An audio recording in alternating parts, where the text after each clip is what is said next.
Schilling. I am a seasonal interpretive ranger at the Cumberland Trail State Scenic Trail. I'm here today at the North Chickamauga Creek Gorge State Natural Area.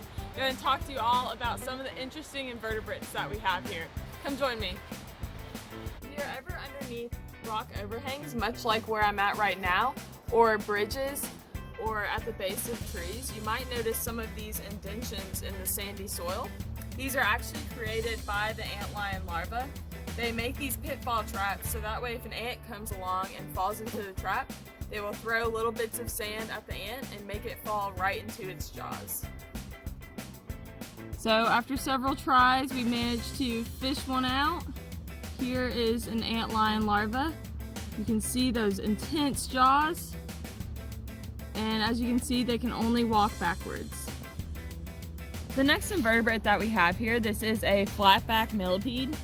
The difference between a millipede and a centipede is that millipedes belong in the class Diplopoda, di meaning two, so they have two pairs of legs per each segment. Millipedes also differ from centipedes because they are not carnivorous, they're not predators, they are actually decomposers. So they're really important to our ecosystems because they help break down that decaying plant material. What we have here is a centipede. Centipedes are different than millipedes because they will only have one pair of legs per segment. Their first pair of legs are modified fangs, so they are venomous, meaning that if they were to bite you, they would have venom. And this is because they are predators. So they are also a lot quicker than millipedes, which are the decomposers. This is a really common insect that we are all probably seeing a lot of right now. These are crane flies. They belong to the family Tapulidae. Some people also call these gollywhoppers. They can often be found outside of your house, hanging around your lights. They are often mistaken to be really large mosquitoes, except these guys are very harmless and are actually a really important food source for birds this time of year. Flies belong to the order Diptera, which means that they only have one pair of wings.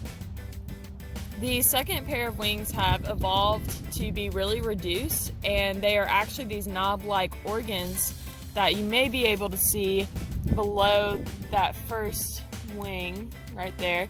Those are called halteres, which are these gyroscope-like organs that really help the flies to maneuver throughout the air.